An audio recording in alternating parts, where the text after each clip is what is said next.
Tonight on CBC Vancouver News. I found it quite disturbing, really horrifying. Calls for a BC Conservative candidate to step down over comments he made about Palestinian people almost a decade ago. But his party leader says he's apologized and will stay. People sometimes make mistakes. However, I think what is important is actions. Plus, the people in northern BC, we need the forest industry. That's what we have. amid mill closures and job losses, what will BC's main parties do to help our forestry sector? And a Canadian Lacrosse Hall of Famer is sentenced to 18 months probation after pleading guilty to assaulting a player. This is CBC Vancouver News.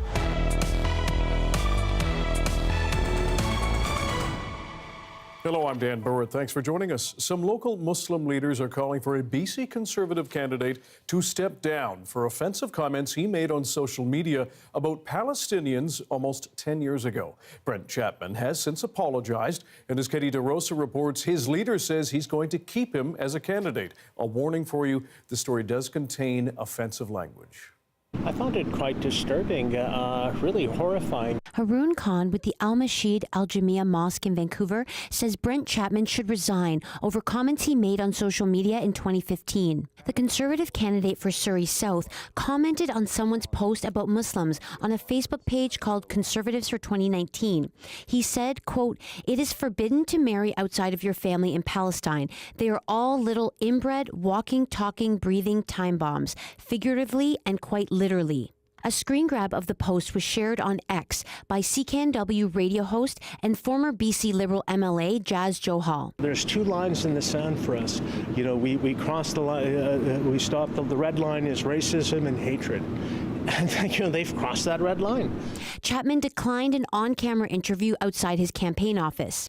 In a statement, he says, in part, "The language I used and the sentiments I expressed at the time towards Palestinians and members of the Islamic faith were completely unacceptable. They do not reflect who I am today or the respect and admiration I hold for Palestinian and Muslim communities." Chapman was not an elected official in 2015. Syed Mohsin, who is running for the BC Conservatives in Vancouver, Kensington, and who is Muslim, says Chapman's comments are not reflective of his values. Conservative leader John Rustad says he has no plans to remove Chapman as a candidate. Well, there's no question that the statement that he made, those comments from 10 years ago, I found offensive, and I know many other people do. People sometimes make mistakes. However, I think what is important is actions. Kareem Alam, a political strategist who is Muslim, says that's not good enough. There will be a political consequence to pay for the lack of integrity, but the lack of political acumen around that decision. BC NDP leader David Eby argues Chapman's statements are part of a pattern of offensive comments by BC Conservative candidates. When I look at it as a lawyer, I say this is all of the elements of criminal speech, of hate speech. And he's protected from prosecution only by the fact that it's been more than 6 months since he made those statements. This is not the first time John Rustad has faced calls to drop candidates who have made controversial statements. Damon Scrace stepped down after making comments deemed offensive to the LGBTQ community. The party did drop Dr. Stephen Malthouse, who claimed vaccines are more dangerous than the coronavirus. However, Rustad has stood by other candidates, including Chris Sankey, who suggested the COVID vaccine gives people AIDS, and Brian Breduit, who suggested Indigenous people have higher incarceration rates because they commit more crimes. Katie DeRosa, CBC News, Vancouver. The BC Conservative leader is promising to run a tighter ship when it comes to BC Ferries. John Rustad says if elected, he would create a charter to clearly define the role of the corporation and tie executive pay to ferry service. He also wants the province to look at autonomous and semi-autonomous ferries to move people. It's a way to be able to see people move back and forth from places like the North Shore to downtown Vancouver from a variety of points to be able to allow for people to get out of their cars and be able to use that and connect into transit. I think it's an important thing that we can look at, as well as places, for example, like the Gulf Islands. Speaking at the shipyards in North Vancouver, Rustad says he wants to see a commitment to build new ferries in the province and consider a flat fee for regular ferry users. Well, advance voting has begun ahead of Election Day on October 19th, and the leader of the BC NDP hit the polls to cast his vote in the riding he's trying to win for a fourth time. David Robert Eby. I'm issuing you a ballot for Vancouver Point Grey. Here it is. Beautiful. Advanced voting stations are open today, October 10th to 13th, as well as October 15th to 16th from 8 a.m. to 8 p.m. local time. A recent wave of mill closures and job losses underscore the decline of forestry in northern BC. As Isaac Panay reports, for families caught in the middle, forest policy will define this election. I think for the people in northern BC, we need the forest industry. That's what we have. Mike Egley co-owns Dalchaco Transport, a logging contractor based in Vanderhoof. Last month, Vancouver-based logging giant Canfor closed its Plateau sawmill, leaving Egley and about 75 other employees at risk of losing their jobs. Now he's hoping the winner of the provincial election will help revitalize the industry. They need to work with the mills so we keep the mills so we have jobs for everyone in these communities. Egley is one of thousands of workers caught in a decades-long wave of mill closures and job losses in BC. Data from Statistics Canada shows since the 1990s, the province has lost more than 50,000 forestry jobs. Big industry players like Canfor say it's hard to do business in northern BC. They blame punishing U.S. tariffs on softwood lumber, invasive beetles, and climate-driven wildfires that ravage forests. Some candidates say big changes are needed. So it is very much overdue time for moving on with progressive, forward-thinking, future policy so that our children will have a future in the forest industry. The BC Green Party plans to replace clear-cut logging with more selective harvest practices and give First Nations more control over forest policy. The BC NDP plans to review fees charged on timber harvests. It also plans to give local governments more power over forestry. They know what's going on in the forests, and they know what needs to be done for stewardship of forests, which is why we're working towards more community control in forests so we can have more logs going into more jobs. BC Conservative Party leader John Rustad promises to bring down fees and make it easier to get forestry permits. Our forest sector has been decimated. We've seen a cut go from 75 million cubic meters, and this year it'll be less than 30. And it's not because wood's not there and available, it's because you can't get permits. Rustad is also the incumbent MLA for Nechako Lakes. His constituency office is in Vanderhoof. He represents us very well up in the north. He grew up here, so he knows that the issues that are going on in the north. We nicknamed him MIA and not MLA because he was missing in action all the time. Frankel says Rustad has not yet responded to the town's recent request to speak about its needs. He says the only local candidate who has reached out is the NDP's Murphy Abraham. But Frankel says he will work with whomever is elected. I think Vanderhoof has a chance to reinvigorate itself and reinvent itself. I believe that will happen, but it'll take some time to heal. Isaac Panay, CBC News, Vancouver.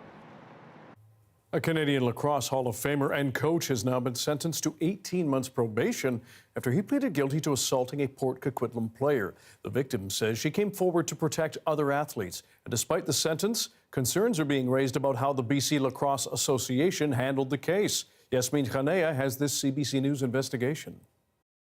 It's a huge honor for me to be selected into the Canadian Lacrosse Hall of Fame. Rick Mang, Hall of Famer since 2017, now suspended from coaching until 2027. Mang had a successful career as a lacrosse goalie starting in the 80s in Ontario before moving to British Columbia. He was sentenced to 18 months probation for inappropriately touching a player, grabbing her buttocks and rubbing himself against her. The incident occurred in Port Coquitlam in 2022. CBC News has learned Mang was charged with 1 count of sexual assault and 1 count of assault. He pleaded guilty to the lesser offense of assault. The woman in the incident, who could not be identified due to a publication ban, says she came forward to protect others and to raise concerns about how sports organizations handle abuse complaints. In August 2022, a month after the assault, a committee of coaches with the BC Lacrosse Association conducted a disciplinary hearing. Mang was ordered to have his coaching credentials immediately removed, says the decision obtained by CBC News. The committee said it would report the incident to the Canadian Lacrosse Hall of Fame, but the woman says BCLA didn't act quickly enough, so she filed a complaint against BCLA with Lacrosse Canada. A report obtained by CBC News by an independent third party found BCLA failed to act upon the decision in a timely manner. Among other findings, BCLA didn't tell the Lacrosse Hall of Fame about Mang's suspension until December 2022, when he was suspended in August, and didn't tell Lacrosse Canada about the suspension until March 2023, only after Lacrosse Canada contacted it. BCLA's failures created an ongoing unsafe sport environment by allowing Rick Mang to remain accredited, the report reads. The findings are concerning for this safe sport advocate. One of the things that we've seen is people who are accused of wrongdoing in certain federations. They go under the radar. President of the BCLA Board of Directors, Jerry Van Beek, ended up apologizing to the victim for mishandling her complaint. Van Beek declined interview requests from CBC News and refused to answer questions about BCLA's handling of Mang's disciplinary decision. The woman hopes sports organizations do better in the future. Yasmin Ghaneya, CBC News, Vancouver. Dawson Creek has been gripped by a recent wave of violent crime. In the last 3 years, 11 people have gone missing or have been murdered in the northern BC town. Now, an investigation by Mark Kelly of the CBC's Fifth Estate is pushing to promise that arrests will be made soon. From a distance, it appears idyllic. Dawson Creek in northeastern BC, mile 0 of the Alaska Highway. But look closely. Paramedics responding to a drug overdose. Since 2016, overdose calls in Dawson Creek have gone from less than 50 to more than 230 a year. These aren't people that are using recreational drugs and going to work on Monday. These are people that maybe started that way, who have now lost their families, lost their jobs, and are struggling to survive. We've never seen that. It was a Fifth Estate viewer who urged us to come to Dawson Creek to investigate the violent crime that has left 11 people murdered or missing in the past 3 years. The town is scared. Julie Hosak's son Cole disappeared from Dawson Creek on New Year's Eve after getting into a dispute over a pool table. 9 months on, still missing, feared dead. And there was 7 murders that year in a town of 12,000 people. That's not normal. 2 Cree women, cousins Darylyn Supernant and Renee Supernant Didier, also went missing a few months apart in 2023, both later found dead. The Fifth Estate investigation bringing to light new details. The last rumor I'd heard about her where she was in someone's house and wasn't supposed to be there when these people showed up, saw something, and they shot her in the face for that. She witnessed a murder. She told you that she witnessed a murder? Double murder, yes. She witnessed both of them. That's why she's gone. Where are the police? They don't care. That's the way I look at it. They've been given so many tips about these people missing. You don't see them doing anything. You want your town back? We want our kids back. We took the frustrations of families in Dawson Creek to the RCMP. In the Mounties' first interview to discuss the unsolved cases, they pleaded for patience. Why do these people have frustration that they're trying to help the police and the police aren't listening to them? That's the impression that they have. That's very unfortunate. I think for the people of Dawson Creek, I think they would like to see arrests made, understandably so. But for me and my teams, the goal is an arrest. It really is arrest, laying charges, and then convictions. In my opinion, for some of the cases, I think, within the next 6 months, we will have some level of success.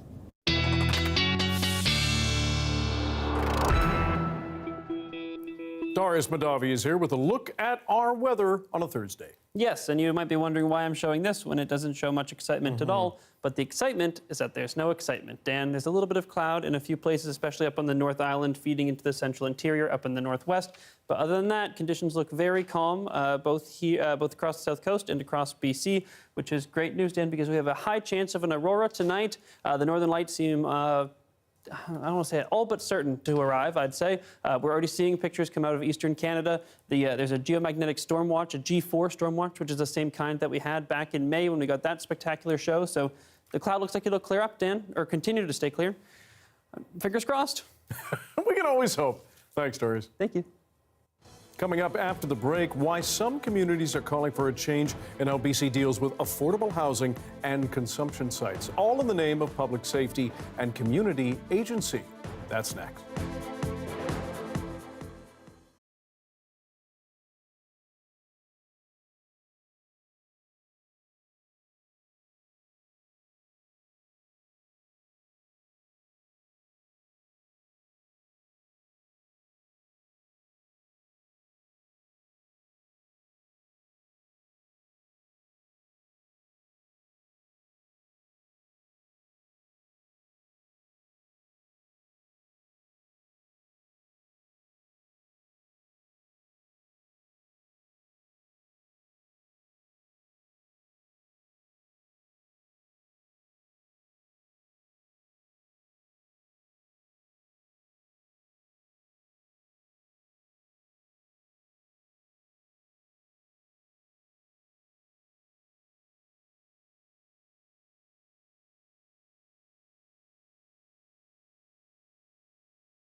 Canadian musician Jacob Hogarth is abandoning his bid to appeal his 2022 sexual assault conviction before Canada's top court.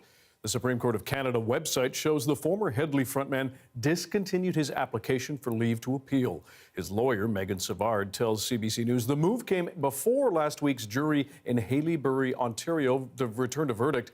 That's the day Hogarth, who was found not guilty of sexual assault in a separate, unrelated case.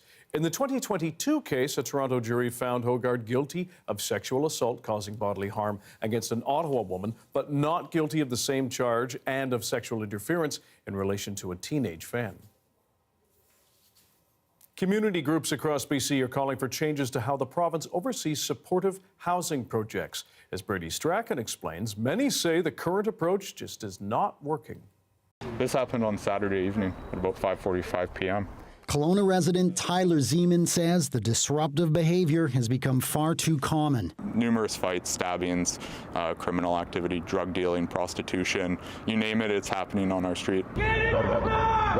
With their cell phones, Zeman and his neighbors have been documenting street activity outside the Stephen Village Supportive Housing building.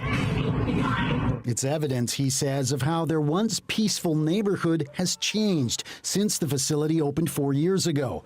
He believes the current low-barrier housing model is at the root of the problem. So we're calling for a change to the model. Personally believe it needs to be drug-free to make sure that these people are getting the proper support they need. The issue is not unique to Kelowna. Community groups from the Lower Mainland in Vancouver are also speaking out about how supportive housing buildings are run. In Vancouver, residents in Kitsilano are pushing back against a proposed 130-unit facility in a neighborhood with schools and a women's shelter. The building plan for this site will have a ground floor consumption room that will be less than 20 meters from the 450-child elementary school that you see behind me. I want to emphasize that this particular building will have no treatment facilities available whatsoever. These groups are calling on political parties in the election campaign to prioritize community safety over low-barrier housing. Back in Kelowna, this large lot is the future site of a tiny home village for people currently living in homeless shelters. Michael Johnson lives just up the street. He says neither the province nor the city consulted residents here about the supportive housing project. And we're looking at trying to stop it or make changes to the way these are done from now on. Our governments have way too much leadway of doing what they want when they want without public knowledge. No say from us. He says if political parties want to earn community trust, they need to involve residents in decisions around supportive housing. CBC News reached out to the three main political parties about concerns over supportive housing. Only the BC Green Party responded by our deadline. Their spokesperson said residents' concerns are valid, and their party pledged to better support people living in low-barrier homes so that they don't disrupt the neighborhoods they live in. Brady Strachan, CBC News, Kelowna. The Vancouver Park Board has given a green light to the second phase of the Stanley Park Hemlock Looper Response Plan. The city will be treating and cutting more trees in the park that are affected by the looper moth. We are suspecting that we'll likely be removing anywhere from 20 to 30,000 trees in the park. Only those that are causing the most risk to public safety. We'll be leaving the majority of the trees that are dead, especially those that are, out of high-use areas. In Phase 1, the city removed 8,000 of the infected hemlock trees in the area. Some advocates are not happy about this latest decision. The claim that it's necessary to cut down dead hemlock trees because they're a fire risk is false. The claim that they need to cut down dead hemlock trees because they are hazardous is false. The Stanley Park Preservation Society says that despite expert evaluation negating any risk from these trees, Park Board commissioners decided to vote in favor of logging. That was the day in Revelstoke, the mountain village, at a gorgeous fall day. And there's more to come. Darius Madavi is standing by with a story on the wildflower that could help in treating tuberculosis. Stay with us.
The weather update is brought to you by Direct Buy Furnace. To cool and clean the air in your home, call Direct Buy Furnace. Installing Trane, the most reliable heating and cooling brand.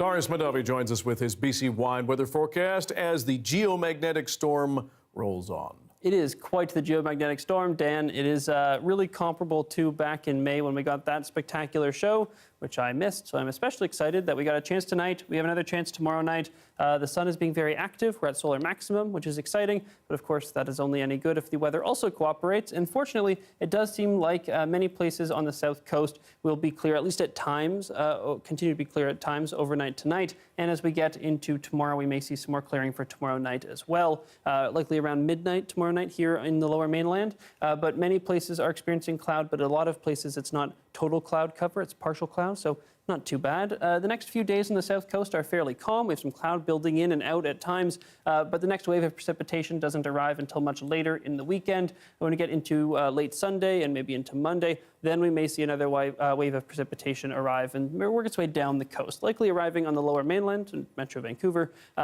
probably overnight Sunday, probably late in the night on Sunday or early morning Monday. If we take a look at across the province, it's very similar, except we got that moisture feeding into the northwest in the meantime, and then you see that big wave come down on Monday, sweeping down the south coast as well. But the next few days and into the beginning of the long weekend do something that will be very pleasant. Temperatures across the province are also fairly close to seasonal. We may jump up to around 2 or 3 degrees above seasonal across parts of BC at different times throughout the weekend. But overall, things do seem very pleasant. Very nice to be outside, at least one day this weekend for virtually the entirety of the province. Conditions tomorrow are mostly sunny still across BC. We do have some cloud building in around midday and not clearing up until late night across parts of the south coast, especially the South Island and the lower mainland, but clearing up actually in the central interior rather than having that cloud move in. So really depends where you are, what you're going to see. Very, very sunny in the southern interior, though. And across the province, across Vancouver tomorrow, expect to see, again, some cloud coming in and out around midday, but also lots of sunshine. And then that rain arrives on Monday. Not bad for Thanksgiving. Thanks very much, Darius. Thank you. And thank you for joining us on CBC Vancouver News. For news anytime, check our website, cbc.ca/BC. Your next local news is on the early edition on CBC Radio 1. That starts tomorrow morning at 5:30. Good night.